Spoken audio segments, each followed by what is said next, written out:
తిరుపతి జిల్లాలోని వివిధ ప్రాంతాలలో మోటార్ బైక్ చోరీలకు పాల్పడుతున్న 4 నిందితులను నాయుడుపేట అర్బన్ పోలీసులు అరెస్టు చేశారు. సుమారు 8 లక్షల విలువ చేసే 9 బైకులను నిందితుల నుంచి స్వాధీనం చేసుకున్నామని నాయుడుపేట డీఎస్పీ రాజగోపాల్ రెడ్డి తెలిపారు. ఈ సందర్భంగా డీఎస్పీ రాజగోపాల్ రెడ్డి మాట్లాడుతూ బైక్ దొంగతనానికి పాల్పడిన 4గురిని అరెస్ట్ చేయడం జరిగింది. ఇందులో ఒకరు మైనర్. వీరందరూ ఒక టీంగా ఏర్పడి తిరుపతి జిల్లా పలు ప్రాంతాల్లో దొంగతనాలకు పాల్పడుతున్నారని, వీరందరూ చదువు మధ్యలో మానేసి ఒక ప్రైవేటు ఫ్యాక్టరీలో ఉద్యోగం చేస్తున్నారు. చెడు వ్యసనాలకు లోనై ఈ దొంగతనాలకు పాల్పడుతున్నారని, వీరికి చెన్నైకి చెందిన వ్యక్తి సాయం చేస్తున్నారని, వీరందరినీ పూర్తిగా విచారణ చేస్తామని, ఈ కేసు విషయంలో ఎంతో చాకచక్యంగా వ్యవహరించిన ఎస్ఐలు మరియు వారి సిబ్బంది అయిన హెడ్ కానిస్టేబుల్ కరీముల్లా, మస్తాన్, కుమార్ రాజా, దయాకర్ మరియు భానుతేజ వీరికి ఎస్పీ ద్వారా రివార్డులు ఇస్తామని ఈ సందర్భంగా ఆయన తెలిపారు. అరెస్ట్ చేసి ఈ వారి నుంచి ఒక 9 మోటార్ సైకిళ్లు వివిధ ప్రాంతాల్లో దొంగిలించబడి రికవర్ చేయడం జరిగింది. అందు సందర్భంగా ఈ ప్రెస్ మీట్ ఏర్పాటు చేయడం జరిగింది. మనకు ఇక్కడ ఆర్కాట్ రాజేష్ అని చెప్పేసి అమరా గార్డెన్ నాయుడుపేట టౌన్, చిత్తూరు మునిశంకర్ ప్రస్తుతం కూడా అతను కూడా అమరా గార్డెన్ నాయుడుపేట టౌన్, తర్వాత పెనుబాకు బాలకృష్ణ ఇతడు వచ్చేసి వెంకటగిరి టౌను, తర్వాత ఒక జువనైల్ కాబట్టి పేరు చెప్పకూడదు, 18 సంవత్సరంలో ఒక జువనైల్.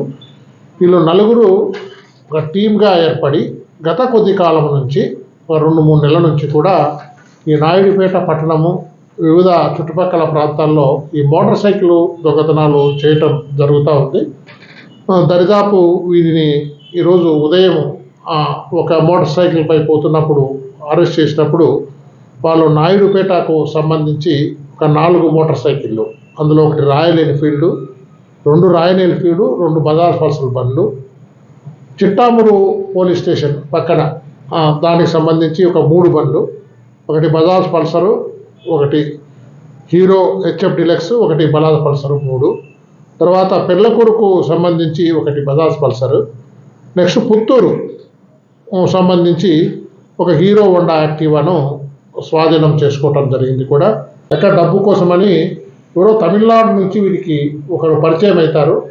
అతని ద్వారా ఈ దొంగతనాలు నేర్చుకొని వీళ్ళు పాల్పడడం జరుగుతూ ఉంది. వీళ్ళనందరినీ కూడా అప్పుడు అరెస్ట్ చేయడం జరిగింది. వారి స్వాధీనంలో ఉన్న ఈ 9 బండ్లను కూడా రికవరీ చేసుకోవటం జరిగింది. ఇందులో కష్టపడ్డ మా ఎస్ఐ హెడ్ కానిస్టేబుల్ ఐడిపాట్ head constable Karim, Mastan, constable Kumara Raja, Munishekar, Dayakar, Bhanuteja వీళ్ళంతా కష్టపడ్డారు. వీళ్ళందరికీ కూడా ఎస్పీ గారి కోసమని రివార్డులు పంపడం జరుగుతూ ఉంది. వీళ్ళని ఫర్దర్ కూడా ఇంట్రాగేషన్ చేస్తాము. వీళ్ళ ద్వారా లింక్స్ ఏమైనా తమిళనాడు అట్లా ఇతర ప్రాంతాల్లో చేశారని కూడా కనుక్కోవడం జరుగుతుంది. వీరికి ఇంకా ఎవరైనా లింక్ అఫెండర్స్ ఉండాలో కూడా వాళ్ళని కూడా ప్రోబ్ చేయడం జరుగుతుంది.